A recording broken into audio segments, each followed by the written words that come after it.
After years of threats, proxies, state-sponsored terrorism, and actual strikes, the Gulf finally had enough. For the first time ever, the UAE and Saudi Arabia struck Iran. Then they denied it. It's part of a new security doctrine. Strike Iran, deny the strike, keep talking to Tehran, and let the contradictions do the deterring. And the logic comes from a Soviet strategic theory. I'm Bruce Pannier. I spent 4 decades covering the former Soviet Union.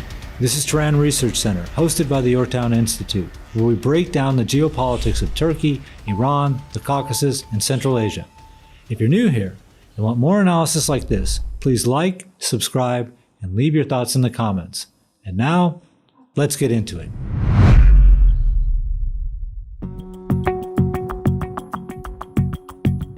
To see how big a break this is, you have to see how long the old pattern held. The history doesn't start with the Islamic Republic. Before 1979, Iran was already a dominant Gulf power. The Shah was building the strongest military in the region, backed by the US, backed by the British, funded by oil revenues that gave Tehran weight no one else in the neighborhood could match, and the Shah used that weight. Through the 1960s, Tehran pressed a forceful claim to Bahrain, insisting the island was historically Iranian territory. It took until 1970 for the Shah to back off, accepting a UN referendum that recognized Bahraini independence the following year. The mistrust outlived the regime that produced it. That same year, 1971, Iran seized Abu Musa and the Greater and Lesser Tuns from what was about to become the UAE. Those territorial disputes are still unresolved today, but the pre-1979 era wasn't pure rivalry. The Shah and the Saudi monarchy were both US clients. They both opposed Arab nationalism, Nasser's Egypt, Ba'athist Iraq. They both feared Soviet expansion. Inside OPEC, Tehran and Riyadh coordinated to stabilize markets even as they competed for influence. 2 parallel pillars of US strategy in the Gulf. Then 1979 happened.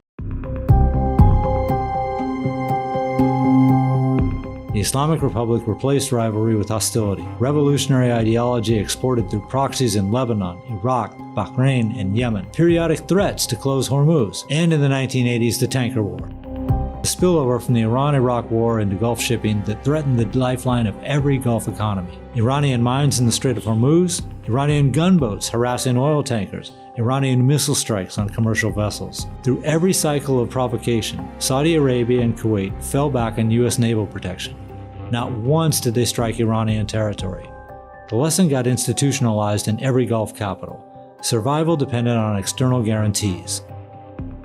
That pattern held through the 1990s, the 2000s, the 2010s. Proxies is not something new that was established with the Islamic regime. It was there even during the days of the Shah.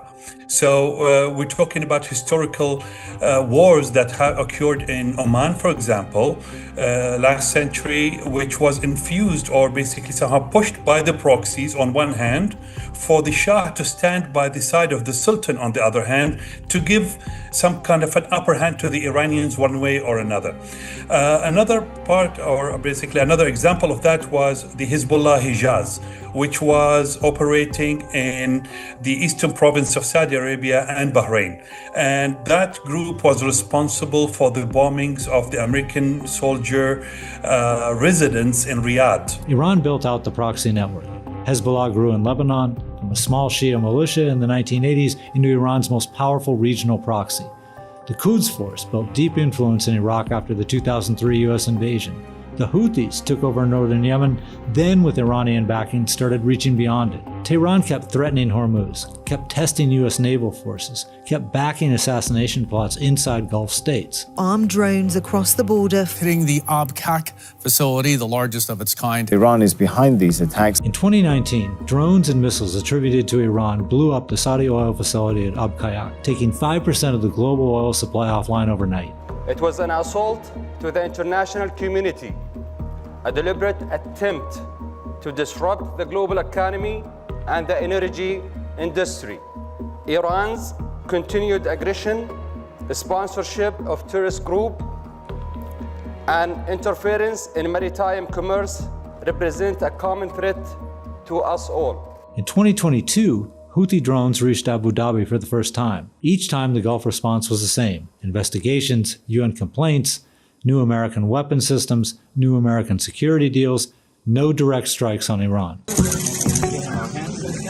The 2023 Beijing-brokered Saudi-Iran rapprochement was the high point of the old approach. China mediated, Riyadh and Tehran agreed to step back, and none of the underlying disputes were actually touched. The imbalance was constant. Iran disrupted, the Gulf endured. The 2026 strikes are the first decisive break in that pattern. Not because Riyadh and Abu Dhabi have lost faith in Washington, they're working hand in glove with Washington, but because they've decided that hosting Western forces no longer means absorbing Iranian blows without answering. U.S. Central Command commences Operation Epic Fury. We start with February 28, 2026. That morning, the United States and Israel launched the largest military operation against the Islamic Republic in its history. Ayatollah Khamenei was killed in the opening hours. Iran's air defenses were systematically dismantled. Senior IRCG commanders and government officials were eliminated. The campaign would continue for weeks. Iran's retaliation was indiscriminate. Missiles and drones struck Israel, Saudi Arabia, the UAE, Qatar, Kuwait, Bahrain, Jordan, Oman, the Kurdistan region of Iraq, and British sovereign territory in Cyprus. The Strait of Hormuz was declared closed. Qatar shot down 2 Iranian Su-24 bombers. The U.S. consulate in Dubai was hit.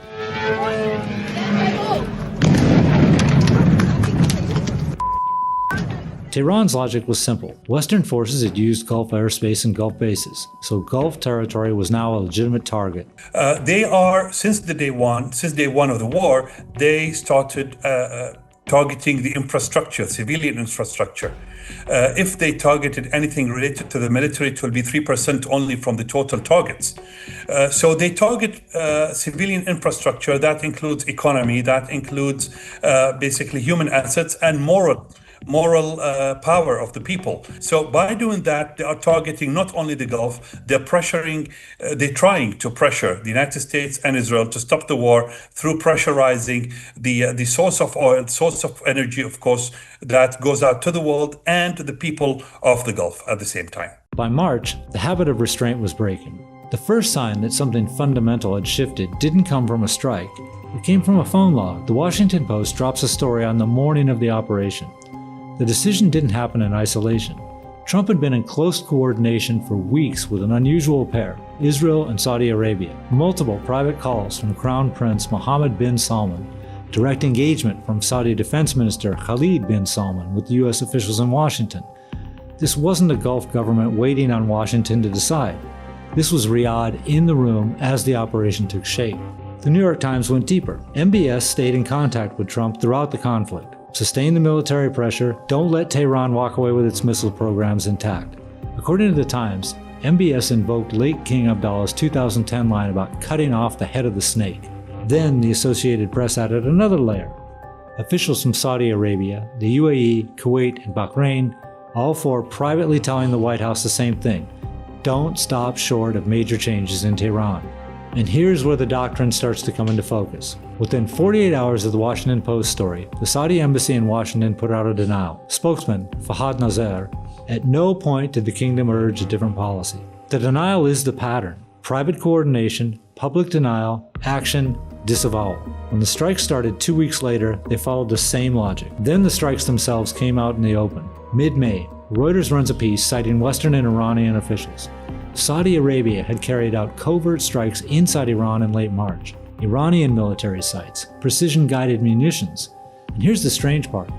Iranian attacks on Saudi Arabia dropped during the same period. Tehran was getting hit, Tehran was hitting Saudi Arabia less. This is the doctrine in operation. Riyadh struck Iran and kept its diplomatic channel with Tehran open at the same time. Iranian fire decreased because Riyadh had demonstrated it could and would hit back without ever saying so publicly. It's a good way of showing Iran that we are able to fight back. We just chose not to. We just want the war to be over as soon as possible and as amicable and peaceful as possible, and we don't want that to happen again. But if you choose to do so, we won't be scared to fight back. We won't be scared to put an end to this war on our terms. 2 weeks later, the Wall Street Journal had the second piece. April 8th, the Lavon Island oil refinery hit. The journal sources pinned it on the UAE. The timing was no accident. It landed within hours of Trump announcing a conditional ceasefire. Neither Riyadh nor Abu Dhabi has officially confirmed any of this. The UAE Foreign Ministry issued a statement invoking its right to respond to hostile acts with military measures to protect its security, a formulation that neither acknowledges Lebanon nor rules it out. And then Anwar Gargash, senior advisor to the UAE president, went on the record. He publicly opposed any ceasefire that doesn't deliver a long-term solution for security in the Persian Gulf. Iran is willing to act like a David in front of the American Goliath, but when it comes to the region, they want to be the Goliath acting like the David's here. And I think this has to change for Iran to rebuild its relationship in the region, and it does need it. And I'm saying to rebuild the relationship because rebuilding the trust, I don't think will come. These are two different things. You can't be attacked with 2,800 missiles and drones and then talk to me about trust. That will take ages and ages and ages. This is the texture of the new posture. Strikes confirmed by Western reporting. Gulf governments either denying or saying nothing. Diplomatic channels still open. Public statements that don't quite confirm and don't quite deny. It looks contradictory. It is contradictory. And the contradiction is the entire strategic point. To see why the contradiction is the point, look at what's happening on the other side of the conflict. Listen to Trump on Iran over the past 3 months. One day he's threatening total war. The next he's offering to sit down with Tehran. Inside a single news cycle, you can find him saying both. Iranian planners can't build a stable picture of what's coming next. Are they about to be hit again or about to be offered a deal? Both options are on the table, neither is off. On March 7th, Iran's president tried to break out of the trap. In a pre-recorded televised address, Masoud Pezeshkian apologized to the Gulf states. من اینجا لازم از کشورهای همسایه که مورد حمله قرار گرفتن از طرف ایران. It was the most conciliatory thing any senior Iranian official had said since the war started. Within hours, Iranian missiles continued to hit Doha and other Gulf cities. Within 48 hours, Pezeshkian himself backed off. IRGC commanders condemned the apology. Clerical hardliners denounced it. Lawmaker Hamid Rasai called it unprofessional, weak, and unacceptable. The president of Iran issued a public apology, and the regime overrode him before the week was out. When it comes to the president, of course, we've all seen how he used to basically release statements apologizing or extending his hands in peace, and then retract that later because of the pressure he's getting from the IRGC. A few days ago, we read in the news outlets that he even presented a letter of resignation because he feels that he's not doing anything anymore or he's useless, which tells clearly that the IRGC are the ones in command. And that explains why we're not reaching anywhere with the negotiations yet.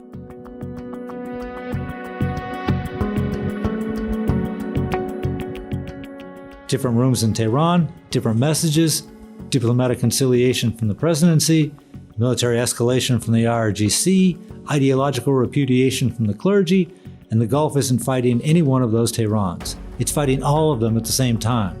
There's a Soviet word for this. In the 1960s, a Soviet mathematician named Vladimir Lefebvre developed a concept he called reflexive control. The idea, don't just deceive your adversary about a single fact, shape their entire picture of the strategic environment through contradictory signals, adaptive messaging, deliberate ambiguity, until their decisions, based on a distorted picture, end up working against their own interests. Military analyst Timothy Thomas later traced the doctrine across Russian information operations. Once you see it, you can't unsee it. Trump's contradictions are reflexive control. The Gulf government's strikes paired with denials are reflexive control. And Tehran is uniquely vulnerable to it because for decades Iran was the regional actor with a monopoly on strategic ambiguity. Was it pursuing a bomb or wasn't it? Would it close Hormuz or wouldn't it? Would it activate Hezbollah or wouldn't it? That monopoly is gone. The contradictions are now coming the other way. The Gulf isn't just benefiting from this dynamic, the Gulf is actively driving it. Look at the Saudi pattern. Strikes inside Iran and diplomatic engagement with Tehran. Munitions on Iranian military sites and Iranian fire on Saudi Arabia going down. covert action, and official non-acknowledgement.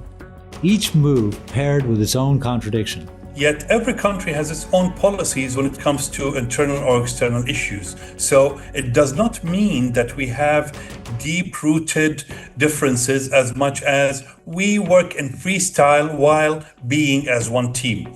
If we're talking about Oman and Qatar, they do things differently.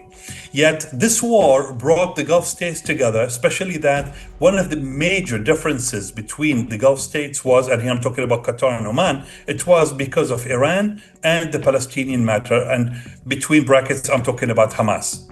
Because of this war, these elements were eliminated somehow. Not completely, but on a big scale, they were eliminated. Today, the Gulf states see eye to eye when it comes to Iran, see eye to eye when it comes to the day after. The only difference today, or the only gap, let me call it, is how to address dealing with Iran after the war. The UAE runs a more affirmative version. The Levant strike, the Gargash statement, public criticism of regional partners for being too soft on Iran, and, most strikingly, moves to exit OPEC during the conflict. The last one put Abu Dhabi visibly closer to Washington and Jerusalem than to its Gulf neighbors. Saudi Arabia stays dual-track: private advocacy for sustained American pressure, public emphasis on diplomacy, covert strikes, back-channel diplomacy that produced documented reductions in Iranian fire on the kingdom, both tracks running at once. Now, Riyadh and Abu Dhabi are visibly diverging. They differ on OPEC, they differ on the Houthis, they differ on how exposed they are in the Red Sea. That looks like a weakness in the doctrine. It isn't. It's the doctrine working harder. Tehran isn't facing one Gulf adversary, it's facing several, each operating on a different axis of deniability. Riyadh might strike covertly. Abu Dhabi might strike openly and not quite deny it. Qatar, Oman, Kuwait, none of them strike at all, but each maintains its own channel to Tehran. From Tehran's perspective, there's no unified Gulf to negotiate with, no single behavior to predict, no single capital to deter. It might be important for different countries to have different approaches, because we need to brute force the Iranian problem right now to understand what would work, because Iran's regime is not a conventional system. It's not a conventional government. As I mentioned, there are multiple factions fighting with each other. And it's good to have diversity among the approach to Iran. Hopefully, something would work at some point. And it's not accidental. Reports through March and April variously placed Gulf leaders as urging Washington to halt the war, urging it to continue, and urging postponement, sometimes in the same week. That's not contradictory sourcing. That's reflexive control being run out of multiple capitals at once. Striking Iranian soil is a recalculation of where the real vulnerability lies. For Saudi Arabia, the calculation runs through Vision 2030. All success stories begin with a vision. In 2016, we set out to redefine what's possible.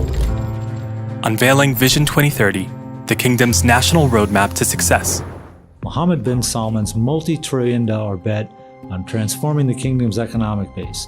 NEOM, the Red Sea Project, the Public Investment Fund's global portfolio, major sporting events, the World Expo, all of it exposed to Iranian disruption.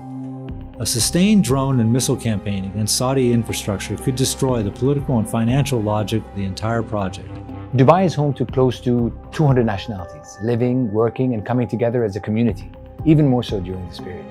Our historic model of openness has shaped our resilience and will continue to attract first-time and repeat visitors from around the world. For the UAE, the margin is even tighter. The Emirati economic model runs on perceived stability. Dubai as an aviation, tourism, and financial hub, Abu Dhabi as a sovereign wealth and energy center. A few high-profile strikes on Dubai International Airport, on the financial district, on the tourist corridors, and the model breaks in ways no missile defense system can fully prevent. Both governments made the same bet. Hitting back is safer than waiting to get hit. So over 100 years, anybody who can track or basically go through history will see what the Gulf states transformed itself from to today. Dubai became an international hub. Doha, where the World Cup was there last time. We're talking about Saudi, Bahrain, Oman, and even Kuwait. So we focus on that in the Gulf. Now, when it comes to these heads, of course, again, we find ourselves in the midst of a war that we did not ask for. Now, we had two choices: to fight back or to see where things are and maybe try to calm things down. And all of this is happening against the clock of the Hajj. For the Saudi monarchy, protecting millions of pilgrims isn't logistics, it's legitimacy. The kingdom's identity as custodian of the two holy mosques rests on its ability to keep them safe. Iran knows this. In 1987, clashes between Iranian pilgrims and Saudi security forces in Mecca left more than 400 dead. The kingdom has been worried about Iranian disruption of the Hajj ever since. So look at what Riyadh is doing. The Saudi government is striking Iranian territory in the months before the Hajj, accepting the risk that Iran could retaliate against pilgrims, against gathering sites, against the kingdom's most sacred event. That tells you everything about how the leadership reads the alternative. There is no safe path. There is the path of deterrence and the path of exposure. I mean, obviously, oil facilities are incredibly vulnerable. They're large in scale. They're very flammable for, being oil facilities. But we got to think about it from also a balance of powers. The Gulf states are multiple countries, and they're well armed.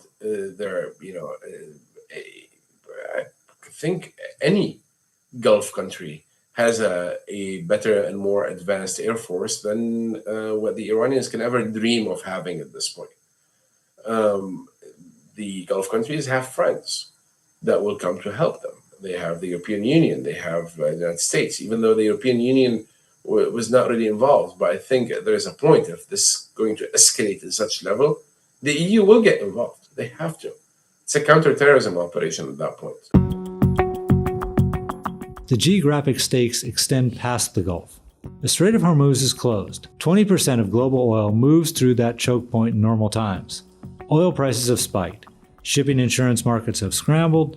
Global energy security has been rewritten on the fly. But Tehran has a second choke point. The Bab al-Mandab Strait, at the southern end of the Red Sea, runs through territory exposed to Houthi forces operating with Iranian backing. Closing both at the same time would mean a stranglehold on global trade. Preventing that dual closure is now as central to Gulf strategy as deterring direct strikes. And the diplomatic costs are real. The Beijing-brokered Saudi-Iran rapprochement of 2023 is functionally dead. China can't mediate between its two biggest energy suppliers when one is bombing the other. The reported Pakistani mediation effort now underway has to accommodate Gulf governments that have proven they will act independently and deniably when their interests demand it. You bring any mediator you want. If the Iranian side doesn't have a unified decision process, well, you're not gonna get much. Like, you just insert country here, it's still not gonna do anything. If the Iranians, on one end they talk about negotiations, and on the other end they start lobbing missiles and rockets. And we saw that from the beginning. I mean, we should have predicted this. More than 2 months ago, I think 3 months ago now, Pezeshkian, the Iranian president, went on Iranian national television and said, we're going to stop all attacks against the Gulf. Well, that never happened. While he was speaking, actually, the IRGC was attacking Gulf countries. So that is a clear indicator that the civilian administration in Iran has no say at this point. There's a supreme leader that we've heard of, but we've never seen. And we have obvious IRGC control over at least the decision of war and peace. So, what should you be watching as this story develops? 3 things. First, can Riyadh and Abu Dhabi hold the contradictions together? Reflexive control works only as long as the denials stay plausible and the strikes stay calibrated. Push too hard, and Tehran has to retaliate openly against Saudi oil fields, against Emirati infrastructure, against the Hajj. Then the architecture collapses into open war. Second, what about the smaller Gulf states? Qatar, Oman, Kuwait, they absorbed Iranian hits without striking back. Qatar shot down 2 Iranian Su-24s and hosts a major US airbase. Oman has played the regional mediator for decades. Kuwait sits on Iran's western flank. The collective hedging of the past concealed how different these states actually are. Now the differences are out in the open. How the GCC manages that politically, economically, institutionally will shape whatever comes next. Mr. Anwar Gargash of the United Arab Emirates gave a statement 2 days back saying that no Gulf state should suffer alone any attacks by the Iranians. We are one, we stand together, and we will always stand together. Third, what does a ceasefire actually look like? Pakistani mediation is reportedly producing the outlines of a deal.